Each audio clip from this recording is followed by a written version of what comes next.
Am I the asshole for giving my late husband's brother and his kids 3 days to move out? My late husband, Adam, male 36, passed away a month ago. He had lung cancer and it was terminal. I live in his house that he owned, still haven't done anything concerning inheritance. His brother lost his job and place and moved in with me a week ago. I gotta admit, I wasn't too pleased to have him move in with me, but I had no choice after I got talked into it by family, and since we had the chance to help each other grieve. Here's the situation. He started randomly walking into the bedroom and excusing it as, quote, needing to borrow something from Adam's closet. He wears his clothes and even started using his stuff, razor, laptop, etc. He also got his hands on his piano, which to me felt disrespectful because Adam wouldn't want it touched or moved. I try to have conversations with him about what's allowed / what's not, but he'd throw the, quote, would Adam want you to be treating me like this? Line at me. It made me feel frustrated. I seriously started complaining, telling him to leave. Now the current conflict. I finally brought myself to open Adam's closet and found a box full of wrapped gifts. I read the piece of paper at the bottom, and he wrote that he had gotten me a gift for the next year's occasions in advance since he knew he wouldn't be around much longer. Oh, no. I was absolutely stunned. Yeah. I looked at the gifts, but didn't open them. There was a gift for my birthday, Valentine's, our wedding anniversary, Christmas, and so on. He said he wanted this gesture to also serve as a comforting method so I wouldn't feel so devastated, since we know that grief gets tense during these times. Mm-hmm. I could not believe it. I mean, he was always this thoughtful, but I never just knew that his thoughtfulness could reach this level. I was out yesterday, and when I returned, I found that my nephews had opened all the gifts and ruined them. I was appalled. My joy instantly faded. I had a huge argument with my brother-in-law, but he said the kids were curious and that it was my fault for not concealing my stuff like I should. I told him he had 3 days to move out. He started ranting about how it's his brother's house and how I was ruining family relationships over a few gifts. Mother-in-law got involved and took his side, saying he's grieving and that this is his brother's house and that I'm acting unhinged. Am I being too emotional?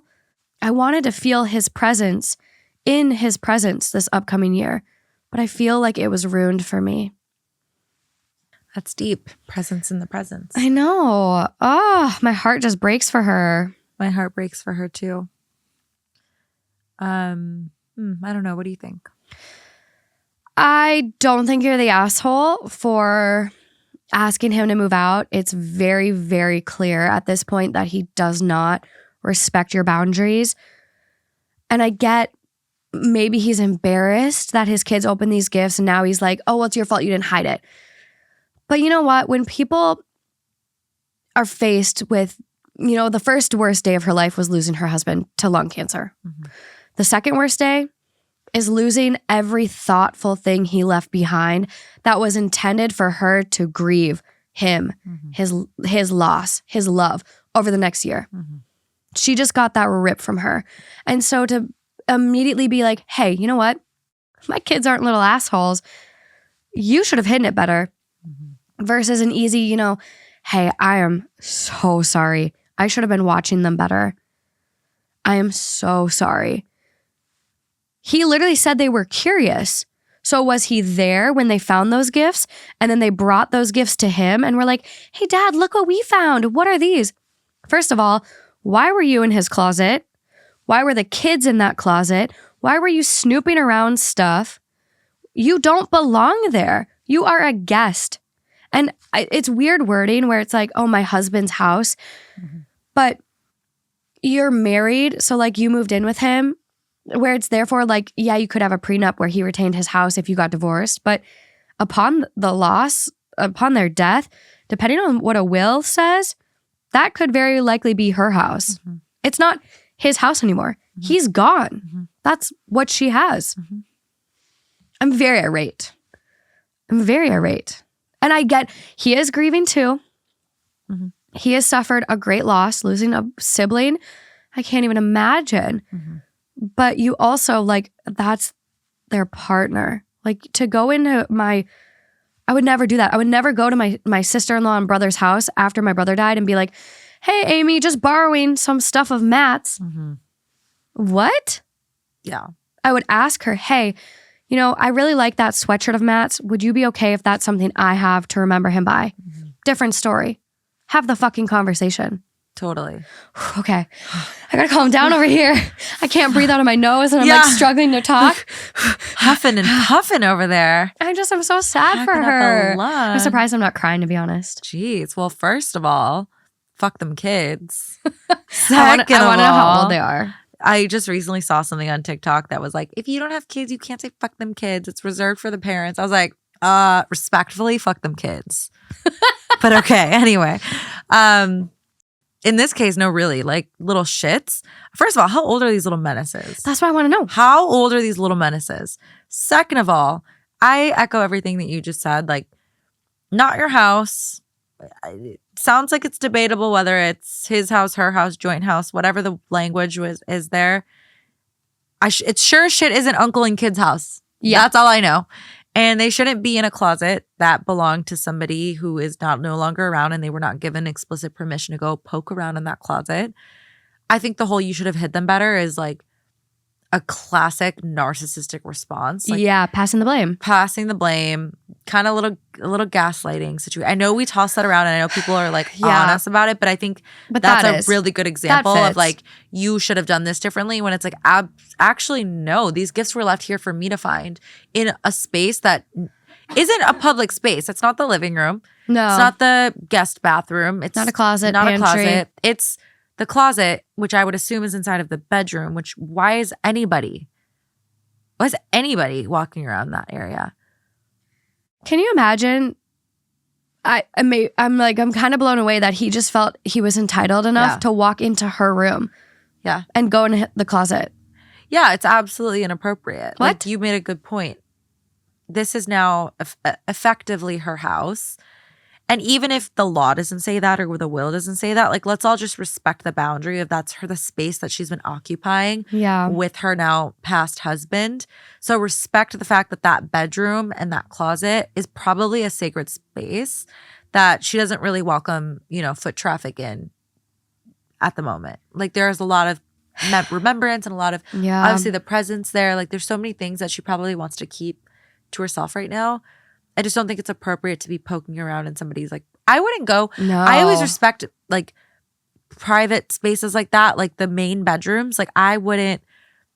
There's something about it. Maybe it's the way I was raised. Like, my mom always taught me to not just like walk into people's bedrooms. Oh, I'm the same way. Yeah. I'm the same exact way. You wait to like be invited into the bedroom, or like if someone wants, you don't just go in. I don't know. It is really weird because like even when I go to Minnesota and we stay at Justin's mom's house, she doesn't have any full-length mirrors in her house, which is something that's like a big problem for me because like I need to see a full outfit before I can walk out the door. Yeah. And the only full-length mirror is in her closet, which is in her bedroom. Right. And I can't go in there because I'm just like, it's her space. Yeah. Like, feels weird, right? It feels like you're reading someone's diary. It does. And I'm like, I don't, and like, I don't think she would care, but it is still like, even in my head, I'm like, I don't feel comfortable enough. And like, I think the times I have needed it, she hasn't even been home to where I can ask her. Yeah. It's like Justin being like, oh, it's fine. Just go in there. I'm right.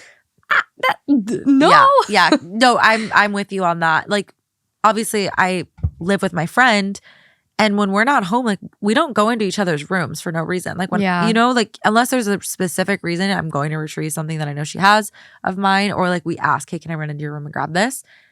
That's like an unspoken thing for me. I don't just like go into someone's room. It feels like I'm trespassing. Yeah. Same thing to bring it back. When I was a nanny, I never went into the parents' bedrooms. No, I don't even know what it looks like. No, unless I have like a very specific reason, unless like they told me to get something there, or like the child needed something in there.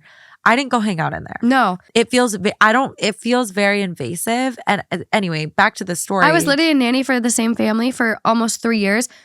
Don't even know what their bedrooms looked like. Because why would you be in there? It's not my place. It's not your place. Same thing applies here. I get it. He was your brother. 100% understand that. But that doesn't mean you can just storm into somebody's house and just invade their private spaces. Yeah. And she's also mourning. And those presents, although they were materialistic items, they held so much significant value that cannot be replaced, No. cannot be rebought. It's ruined. It was supposed to be a lasting memory that he intentionally left behind, and that's ruined. You cannot make up for it. Yeah. Well, and you just don't even know like what, or like were there little notes on each gift, in the box? Did they rip it apart when they opened it? Like, Yeah. did they break something? Like and now it's like she has to look at it all as she's fixing it and putting it all back together. Yeah. I just think this is the tackiest, fucking distasteful, Yeah. fucked up little thing that could have happened. Yeah. Struggling to like package it all together, but it's like, ugh. I think This that makes me sick. Yeah, I think she needs space from them. Like, I would hope that they can still have a relationship. I hope, especially, you know, losing your husband, like losing any family member. I feel like you have to cling to your family a little tighter. You're all kind of grieving and mourning together. So I hope that like they still can have a relationship. She can have a relationship with her nephews. And things will be okay. But I think it's totally fair for her to ask for them to move out so that she can have her space to herself. Absolutely. And properly mourn and kind of like re-mourn because of these, in light This of loss these events. now. Yeah. Top comment really freaked me out. And like, I'll read it and then we can dissect it a little. So it's the top comment, 20,000 upvotes right now. A lot of awards. It's got a red box. Actually, I would like to amend my comment. Do not kick your brother-in-law out. Take off work, change the locks, pack all their stuff and put it on the porch and call him to come get his stuff. Also explain, once he arrives, that if his family continues to harass you, that you will block all communication streams. It stops now. Call in sick to work today if you can. Now. If he throws a temper tantrum and starts banging on the door, text him, "You are making me fear for my life. I'm calling the cops if you don't leave." Do not let him and his kids pack. Your husband's things will be missing, and you may be missing some valuables. If you need to, call the cops. Tell them your late husband's brother is trying to get into your house and you are scared. Tell them you let him stay for a week, but that he's been causing major issues and you told him he couldn't come back and now he's getting violent. Because I do agree with that, where it's like, and it's not something I really considered before reading this just now, but like if he's already having the entitlement and the audacity to just like go in her room and like take things, like especially sentimental things like the piano that she knows her husband would not like touched, he is going to clean house. He's going to take every little thing he feels entitled to that's his brother's. My brother would have wanted me to have this. My brother would have wanted his nephews to have this. Yeah, I guess I was only thinking about the presence incident. I wasn't thinking about the other things because originally I'm like, I don't know, shitty person doesn't equate like criminal to me. Yeah, that's true. That is true. But I do think that's an interesting point. Like there is a sense of entitlement here, and I think entitlement can cloud people's judgment sometimes. Yeah. So I half agree with that. I think take the measures to protect yourself and your home and your belongings and your husband's belongings. So if you have to change the locks and do that, but I don't think to go full like kind of explosive warfare. It kind of goes against what I was saying earlier, where I said I hope they can like retain a relationship. True. Like I think that that is kiboshing you're it in gonna a feel sense. very isolated. I think that the family is gonna see you as nuclear, and you're kind of isolating yourself, and you're gonna feel very. I don't know. I don't like that approach. I think it's going very like drastic. I think definitely there are ways to take measure. Maybe like absolutely get him out of the house. Absolutely. I definitely change the have locks. someone there. I would 1000% change the locks. Yeah. And maybe if you don't want to pack his stuff and put it on the porch, like have someone else there with you while he's packing. Someone from your family. Yeah. I went to see if there's any comments from OP just to see if like anything they said really triggered that. And there's no comments. So yeah, I think that was a little like it is. Well, and it's interesting because I went back just now and reread this. Like, I gotta admit, I wasn't too pleased to have him move in with me, but I had no choice after I got talked into it by family. So it does seem like she's being pressured. And also, like, mother-in-law got involved and took his side, saying he's grieving and this is his brother's house and that I'm acting unhinged. Yeah, the whole language around my voice just. This is gaslighting. That's gaslighting. Yeah. That is gaslighting. Which part? the mother-in-law calling her and saying, he's just grieving. This is his brother's house. Yeah. You're acting unhinged. Yeah. But I'm going to be honest. Her partner died a month ago. That sounds like a perfectly reasonable reaction. It sounds like she didn't even have a reaction. She just said, move out. Yeah. Beyond fair. Yeah. I think, I don't know, this whole, and maybe I take back my statement. Maybe the family's toxic and maybe she doesn't need to retain relationships with them. But I think it's really hard to judge everybody right now because everyone's in such a volatile and fragile state. Yes. You know, mourning, like you said, kind of comes in waves and people aren't themselves when they're super highly emotionally charged. Not to excuse any of the behavior. I do think that the mother-in-law was really out of line in my opinion. And I think that everyone's acting a little like, everyone except for OP. Everyone's acting like a little bit inconsiderate. Yeah. But I hope that when the dust settles and emotions subside, that they can like have a relationship. Because I think that is part of like, you know, this was they're an extension of him, you know? And so to honor that, you'd hope that they can have a relationship. But if they are truly toxic people and they're going to continue to gaslight her and cross boundaries and make her feel uncomfortable, then sis, maybe it's time to cut it. Yeah. Well, and like the comments on this one are really crazy. And I think Reddit, like sometimes the comments do jump to conclusions. Yeah. And so you kind of do need to like slow down a little and like take it with a grain of salt. But just the comments I'm seeing are like really worried for her and kind of just highlighting like, not the asshole. The brother-in-law sees everything of Adam's that's tangible as his already. I'm waiting for him to try and move into OP's bed. This guy is scary as hell. And then someone goes, I'm literally thinking this. Yuck. Next comment. Same. Him walking into the bedroom at random times to borrow stuff feels like he's testing OP's boundaries. I wouldn't be surprised if him replacing Adam as OP's husband in the family plan, given how they're behaving. OP's not the asshole for sure. Which, second part of that statement, like that's a little crazy. But I didn't even think about the fact that that could be a way of him testing boundaries. As like, let me see how far I can push this. Yeah. Let me just see how much stuff I can take or how invasive I can be. Because you might be entitled and have like the audacity to go do that and be totally unaware and not have it be like a motive behind it. Yeah. But I don't know. That's interesting. That's where it's hard. I don't know. There are people who are super unaware. Yeah. And just like don't realize what they're doing. Dude, some people's social awareness is so poor. Exactly. So, I've had so many experiences lately where I'm like, what? Yeah. Some people have like really lack common courtesy, any type of regard. Like it's. Do you want to know the number one place to see it? Where? The gas pumps at Costco. Why? Sometimes I wonder if it's some people's first day on earth there. Why? So bad. Brutal. Like, what about it? It's a very intricate little system they have. I need to take you there to experience it. Okay. Typically, they have 3 pumps all in a row, 10 pumps down the line. And some people are just like, just wild. Say the first 2 pumps are full and the third pump is open. They'll pull up to the third one, but then the first 2 cars leave before they're even out and parked and they'll still park and commit where it's like, just pull up to the first one. Yeah. Or like, that's just weird stuff at gas stations I encounter. Okay, I have not encountered that, but I think that that's just that's I'm triggered by it recently. No, that's a classic. Like, you're truly living in your own world.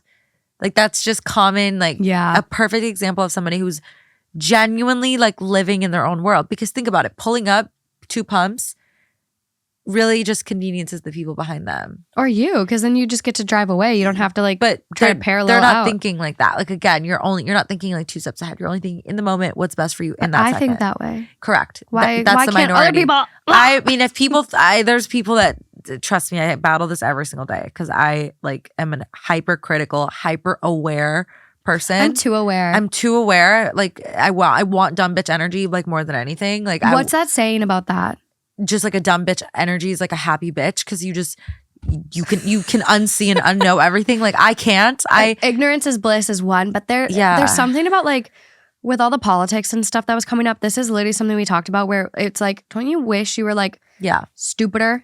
Yeah, it's dumb bitch energy. Okay. Don't you wish you had dumb bitch energy? It's like you just turn off the world and you're just so ignorant to things that you kind of preserve your peace because You're not letting Exactly external that. right. So it's like in a room, like I become aware. Oh, the privilege to be a dumb bitch. Exactly. That's exactly right. Because you're just not aware of the things that are making situations bad.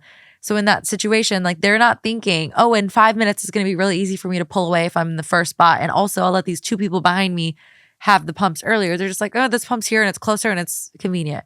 We live in the era of now. Instant now. gratification. Instant gratification.